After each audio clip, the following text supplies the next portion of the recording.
Hello दोस्तों, आप सभी का स्वागत है हमारे यूट्यूब चैनल एसएससी कोचिंग पे।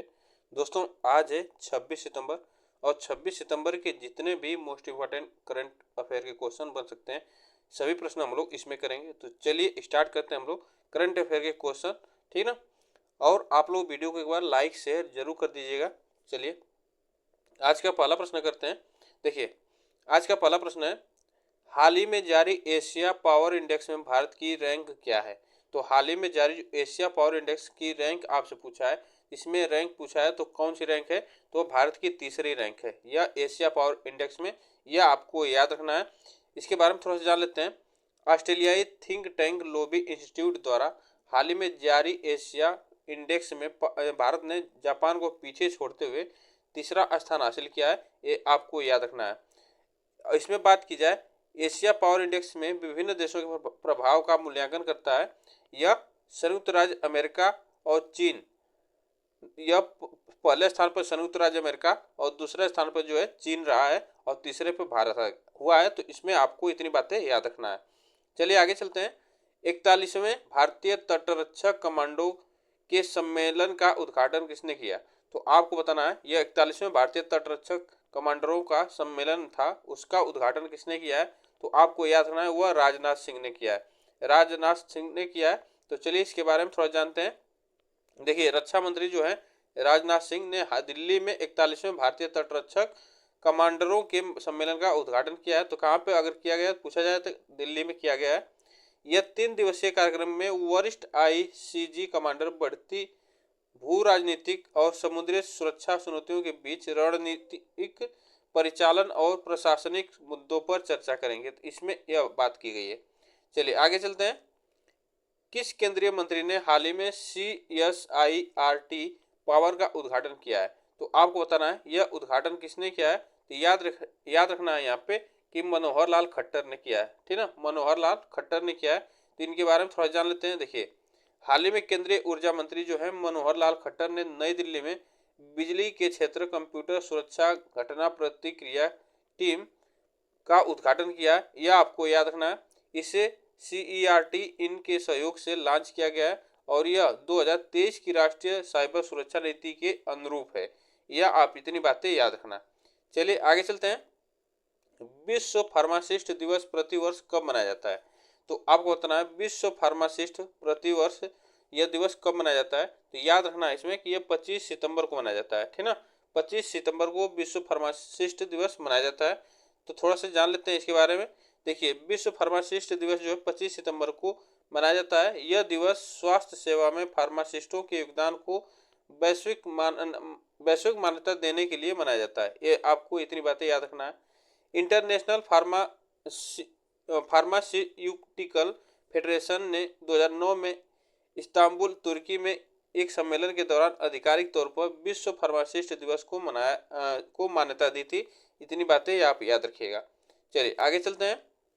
हाल ही में किस एयरपोर्ट का नाम जगत गुरु संत तुकाराम महाराज के नाम पर रखा गया है। तो आपको बताना है किस एयरपोर्ट का नाम, यह नाम चेंज हुआ है। तो यह पुणे एयरपोर्ट का नाम चेंज हुआ है, ठीक ना, पुणे एयरपोर्ट का नाम चेंज हुआ है, यह आपको याद रखना है। इसमें देखिए, महाराष्ट्र सरकार ने पुणे हवाई अड्डे का नाम बदलकर जगत गुरु संत तुकाराम महाराज पुणे अंतर्राष्ट्रीय हवाई अड्डे के प्रस्ताव को मंजूरी दी है। तो यह आपको याद रखना है। संत तुकाराम महाराज 17वीं सदी के मराठी कवि और हिंदू संत थे, जिन्हें महाराष्ट्र में तुका और तुका बारया और तुकोबा के नाम से जाना जाता है। तो आप इसको याद रखना, ठीक। चलिए आगे चलते हैं। मनकीड़िया समुदाय को हाल ही में किस राज्य ने विशेष आदिवासी समूह का दर्जा दिया है। तो मनकीड़िया आपको बताना है, यह एक समूह है, आदिवासी समूह है, इसको दर्जा मिला है। तो वह किस राज्य ने दर्जा दिया है। तो यह आपको याद रखना है, यह उड़ीसा राज्य ने दर्जा दिया है, ठीक, उड़ीसा राज्य ने यह दर्जा दिया है। इसके बारे में थोड़ा सा जान लेते हैं। देखिए, मनकीड़िया समुदाय जो है उड़ीसा में जंगलों पर आवास अधिकार प्राप्त करने वाला छठा विशेष रूप से कमजोर आदिवासी समूह है। यह आपको इतनी बातें याद रखना है। मनकीड़िया समुदाय एक ऑस्ट्रो एशियाई समुदाय है जो मुख्य रूप से जंगलों में अपनी जीविका चलाता है। यह बिरहोर जनजाति का एक अर्ध खानाबदोश वर्ग है। यह आप इतनी बातें याद रखना, ठीक। चलिए आगे चलते हैं। जमीन आवंटन मामले में जांच के खिलाफ सिद्धारमैया की याचिका हाई कोर्ट में खारिज हुई है। वह किस राज्य के सीएम थे? तो आपको याद रखना है कि यह सीतारमैया या कर्नाटक राज्य के क्या थे, राज्य के सीएम थे। या आप इतनी बातें याद रखना, सीएम है, आप इतनी बातें याद रखना कि कर्नाटक के यह सीएम है। चलिए आगे चलते हैं। नेक्स्ट क्वेश्चन है, किस राज्य में होटल, रेस्टोरेंट, ढाबा आदि में मालिक का नाम लिखना जरूरी बनाया गया है? तो किस राज्य में यह आपको किसी भी होटल, रेस्टोरेंट और ढाबा पर मालिक का नाम लिखना जरूरी है? तो वह उत्तर प्रदेश सरकार ने यह किया है। ठीक है, उत्तर प्रदेश सरकार ने यह आदेश जारी किया है। चलिए 24 सितंबर 2024 को संपन्न हुए 10वें राष्ट्रमंडल संसदीय संघ भारत क्षेत्र सम्मेलन की अध्यक्षता किसने की? तो आपको बताना है भारत क्षेत्र की सम्मेलन की अध्यक्षता किसने की है? तो याद रखना इसमें कि ओम बिरला ने की है। ओम बिरला ने यह अध्यक्षता की है। ठीक, चलिए इसके बारे में थोड़ा सा जान लेते हैं। देखिए लोकसभा अध्यक्ष ओम बिरला जो है वह 10वें राष्ट्रमंडल संसदीय संघ भारत क्षेत्र सम्मेलन की अध्यक्षता की है, जो कि 24 सितंबर 2024 को नई दिल्ली में संपन्न हुआ है। तो इतनी बातें याद रखना है। चलिए आगे चलते हैं। श्रीलंका की नवनियुक्त पीएम का नाम क्या है? तो आपको बताना है श्रीलंका की नवनियुक्त पीएम का नाम आपको बताना है कि वह कौन बनी है पीएम वहां की प्रधानमंत्री? तो हरिनी अमर सूर्या, हरिनी अमर सूर्या वहां की बनी है पीएम। तो इतनी बातें आपको याद रखना है। और कुमारा दिसानायके जो है यहाँ के राष्ट्रपति बने हैं। यह आप इतनी बातें याद रखना, राष्ट्रपति बने हैं यह हाल ही में, तो ये भी आप याद रखना। चलिए आगे चलते हैं। दक्षिण पूर्व एशिया के किस देश में सेम सेक्स मैरिज को कानूनी दर्जा मिला है? तो आपको बताना है सेम सेक्स मैरिज को कानूनी दर्जा दिया गया है, तो वह किस देश ने दिया है? तो थाईलैंड ने, थाईलैंड ने यह दिया है। आप इतनी बातें याद रखना है। चलिए आगे चलते हैं। 13 से 26 सितंबर 2024 तक होने वाले भारत ओमान संयुक्त सैन्य अभ्यास का नाम क्या है? तो आपको बताना है 13 सितंबर से 26 सितंबर तक यह सैन्य अभ्यास हो रहा है वह ओमान के साथ, वह उसका नाम आपको बताना है। इसमें आप बताइएगा कि अल नजह 5, अल नजह 5 इसका नाम है। ठीक, चलिए आगे चलते हैं। देखिए इसके बारे में थोड़ा सा जान लेते हैं। यह भारत ओमान संयुक्त सैन्य अभ्यास है जो अल नजह 5 जो है 13 से 26 सितंबर तक ओमान के बरकूट प्रशिक्षण क्षेत्र में हो रहा है। तो यह आपको याद रखना है। ठीक, चलिए आगे आगे चलते हैं। भारत में पूर्वोत्तर के किस राज्य ने उग्रवाद मुक्त होने का ऐलान किया है? तो भारत के किस राज्य ने उग्रवाद मुक्त होने का ऐलान किया है? तो यह आपको याद रखना है त्रिपुरा राज्य ने किया है। त्रिपुरा राज्य ने यह किया है, उग्रवाद मुक्त होना की घोषणा की है। आगे चलते हैं। इजराइल ने हिजबुल्लाह के ठिकानों को निशाना बनाते हुए किस देश पर हवाई हमले किए? तो बताइए हिजबुल्लाह के ठिकानों का निशाना बनाते हुए किस देश पर यह हवाई हमले किए हैं? तो इतनी बातें आपको याद रखना है। यह लेबनान पे हमला किया है। ठीक है ना, लेबनान पे हमला किया गया है। नेक्स्ट क्वेश्चन चलते हैं।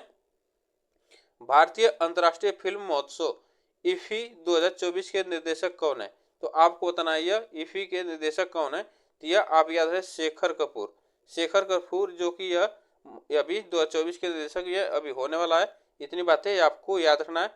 देखिए यह 54वां संस्करण है, ये 55वां संस्करण है, जो कि यह 20 से 28 नवंबर तक गोवा में यह आयोजित होगा। यह आपको इतनी बातें याद रखना है।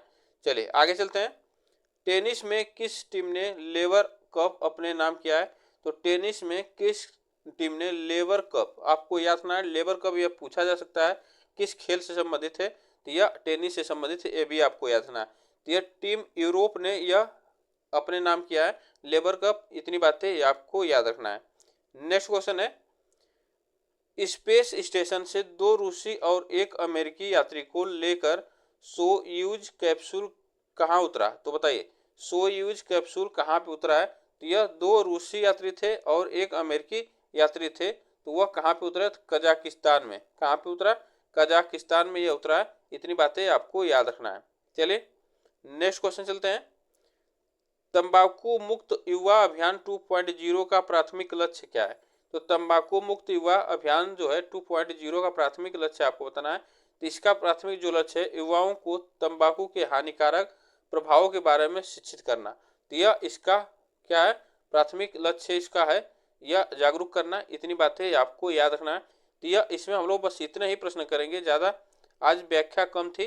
तो आप लोग बताइएगा यह प्रश्न कैसे लगे, और वीडियो को एक बार लाइक शेयर जरूर कर दीजिएगा। फिर मिलेंगे नेक्स्ट वीडियो में, तब तक के लिए थैंक यू सो मच आप सभी को। और चैनल को सब्सक्राइब जरूर करिएगा, जिससे कि आपको डेली का करंट अफेयर सुबह 6 बजे मिलती रहेगी।